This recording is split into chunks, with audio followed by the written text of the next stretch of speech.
Kita sedang menuduh permasalahan ini karena sering ini dikaburkan. Contohnya masalah isbal juga.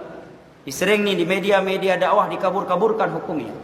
Hadisnya jelas, hadis riwayat Muslim. Ada Sahih Muslim di sini, saya bukakan. Dari sahabat Abu Hurairah, jelas, gamblang, tegas bunyi hadisnya. Bagaimana bunyinya? Ma asfala minal ka'baini fa finnar. Pakaian lelaki yang di bawah mata kaki, neraka tempatnya. Loh, semua di dalam neraka. Saya tidak memvonis manusia, saya menyampaikan hadis Nabi. Hadis riwayat Muslim dari sahabat Abu Hurairah.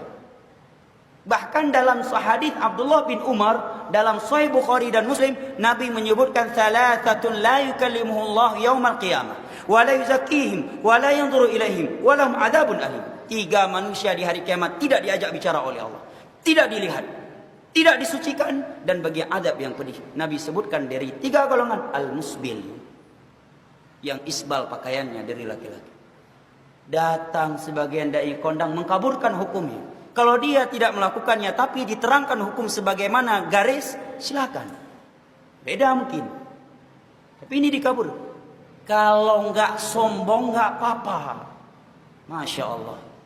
Udah jelas-jelas hadisnya riwayat Muslim dari Abu Hurairah. Bukhari Muslim Abdullah bin Umar. Nabi enggak merinci, kalau enggak sombong enggak apa-apa. Umum bunyinya. Ya kan?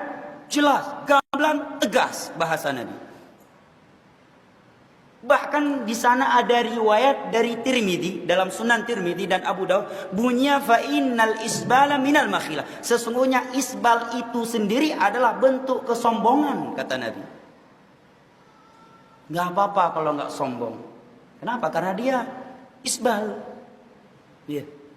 Akhirnya cari-cari dalil, dapat hadis Abu Bakar bahwa Nabi menyatakan ketika Abu Bakar, ya Rasulullah, ya sarungku isbal. Nabi menyatakan, kamu bukan orang yang termasuk orang yang sombong. Masya Allah.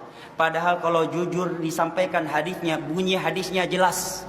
Abu Bakar menyatakan, ya Rasulullah, ini teks hadisnya.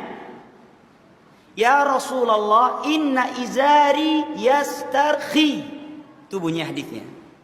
Wahai Rasulullah, sarungku melorot. Apa arti melorot? Berarti apa? Sebelumnya di atas apa di bawah? Di atas. Kalau di bawah naik namanya, bukan melorot. Ya kan? Inna izari yastarkhi.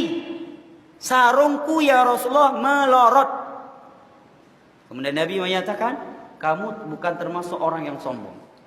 Apa yang kita pahami berarti dari hadis itu? Kalau kita ikhlas mencari kebenaran ketika mendengar hadis ini, bukan ingin ikut, kita paksa hadis ikut hawa nafsu kita. Kalau jujur, semua orang bisa berkata bahwa Abu Bakar sarungnya isbal karena melorot, menunjukkan tidak sengaja, ya kan?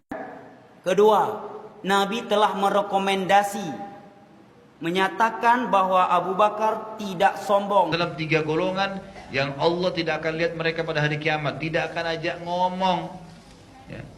Bahkan disiapkan adab yang pedih bagi mereka. Yang pertama disebutkan musbil. Musbil itu laki-laki yang tutup mata kakinya. Yang kedua mannan, nyebut-nyebut kebaikan. Yang ketiga adalah orang-orang yang bersumpah dusta untuk melakukan barang dagangannya. Disebutin musbil ini. Ada orang yang melemparkan sebuah syubhat mengatakan, tapi kan ada hadis yang menjelaskan kalau Abu Bakar dulu, ya, melorot celananya, ya, bajunya. Lalu kemudian Nabi bilang kau bukan golongan itu. Ini dia tidak fahamin hadisnya. Abu Bakar lalu begini, Bapak Ibu sekalian, berkata, ya Rasulullah, saya kalau sholat, sarung saya melorot. Saya nggak bisa membiarkannya tidak menutup mata kaki saya kecuali saya tahan. Illa an ata'ahadaha, dalam hadis dikatakan, sampai saya tahan gitu ya. Nah karena dia tidak bisa, maka karena dia harus tahan. Ini bagaimana kalau melorot lagi nih? Kayak saya lagi ruku, terus saya bangun, terus melorot. Kata Nabi SAW, kau bukan termasuk orang itu. Kenapa? Karena Abu Bakar sudah berusaha. Ngerti nggak? Ini jangan salah paham, dianggap oh ini enggak, kalau nggak sombong nggak apa-apa. Ya saudara, kenapa kita harus malu sih? Bapak-bapak sini masih malu kalau celananya dipotong. Kenapa? Ada orang di luar sana pakai lebih tinggi lagi, dekat lutut. Dia tidak malu tuh jalan. Benar nggak?